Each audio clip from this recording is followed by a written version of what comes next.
You see a snake? You freeze. It strikes, and suddenly something invisible has entered your body. But here's the part most people don't realize. Venom doesn't simply poison you. Different animals have evolved completely different chemical weapons.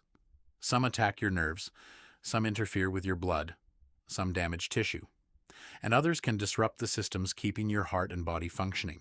So what actually happens after the venom gets inside? Let's start with one of nature's most terrifying strategies: neurotoxic venom, the black mamba. Black mambas don't need to chase humans.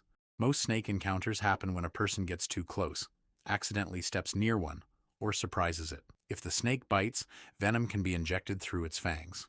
And now, the real danger begins. At first, the bite itself may be only the beginning of the problem. The venom contains toxins that can interfere with the communication between nerves and muscles. Think about your body like a giant communication network. Your brain sends instructions, nerves carry those instructions, and your muscles receive them. Move your hand, blink, swallow, breathe.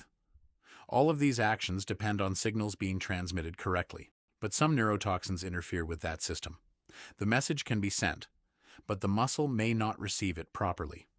As the effects progress, weakness and paralysis can develop. And when muscles involved in breathing are affected, the situation can become life-threatening. That's what makes neurotoxic venom so frightening. It doesn't have to destroy your body. It can interfere with the instructions your body depends on. But snakes have another way of attacking.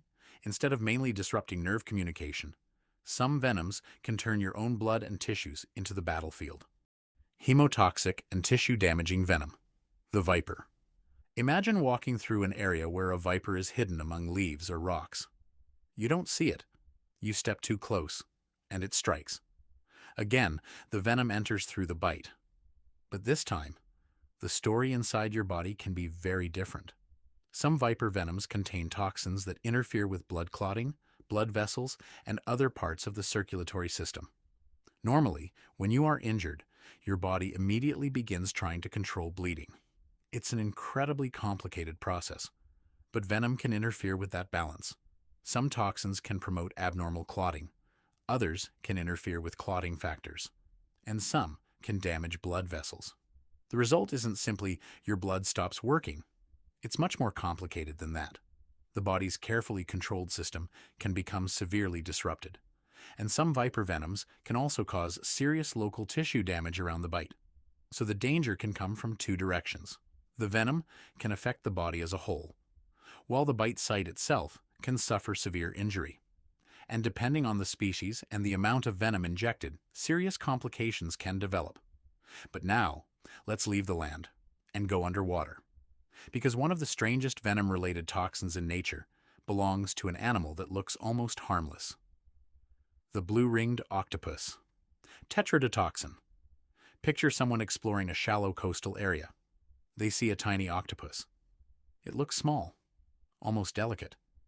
But when threatened, those famous blue rings can become dramatically visible. And that's a warning. If the animal bites and toxin enters the body, the danger comes from what happens next. Tetrodotoxin interferes with sodium channels that nerves need to generate and transmit electrical signals. In simple terms, it can interrupt the body's electrical communication. Imagine turning off the wires that carry messages through a building. The brain may still be sending instructions, but the signals can't travel normally. That can lead to numbness, weakness, and paralysis. And because breathing depends on muscles receiving nerve signals, severe poisoning can become a medical emergency. What's terrifying is that the animal itself is tiny. The threat isn't its size, it's the chemistry. And that's one of the most fascinating things about venomous animals.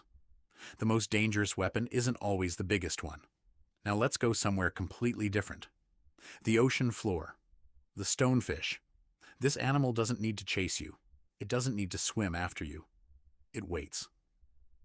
Stonefish are masters of camouflage, blending into their surroundings so well that a person walking or moving near them may not realize one is there. The danger comes from their venomous spines. If someone accidentally puts pressure on the fish, the spines can penetrate the skin and deliver venom. And the result can be extremely painful. But the venom isn't the only danger. The physical injury from the spines and the biological effects of the venom can combine to create a serious medical emergency. Some stonefish venom components can affect nerves and the cardiovascular system, so something that looks like an ordinary rock can actually be carrying a sophisticated chemical defense system. And that brings us to one final example. A creature that doesn't look like a snake, doesn't look like a scorpion, and doesn't even need to bite you in the usual way. The box jellyfish. Its tentacles contain specialized cells capable of delivering venom when they contact skin. And unlike a predator that has to chase you, you can encounter the animal simply by entering the water where it is present. The contact happens, and the venom is delivered. Some box jellyfish venoms can affect the cardiovascular and nervous systems. In severe cases, the effects can develop rapidly and become life-threatening. And that's what makes venom so fascinating. There isn't one universal venom. There isn't one universal way to be envenomed. A snake may inject venom through a bite. A stonefish can deliver it through its spines. A jellyfish can deliver it through contact with specialized cells. And different toxins can target completely different parts of the body. Nerves, blood, cells, the heart. It's almost like every venomous animal has its own biological attack system. And here's the biggest misconception. People often ask, which animal has the deadliest venom? But that's not always the most interesting question. A better question is, what does the venom actually do? Because two animals can both be venomous, yet produce completely different effects. One can interfere with nerve signals, another can disrupt blood clotting, another can cause severe tissue damage, and another can interfere with cardiovascular function. And sometimes, one venom can do several of these things at once. That's because venom isn't usually one chemical. It's a complex mixture of different molecules that evolve to affect living systems. And scientists study these molecules not only because they can be dangerous, but because understanding them can also teach us how the human body works. That's the strange paradox of venom, an evolutionary weapon that science is learning to decode. So the next time you see a snake, an octopus, a jellyfish, or a strange creature hiding beneath your feet, remember this.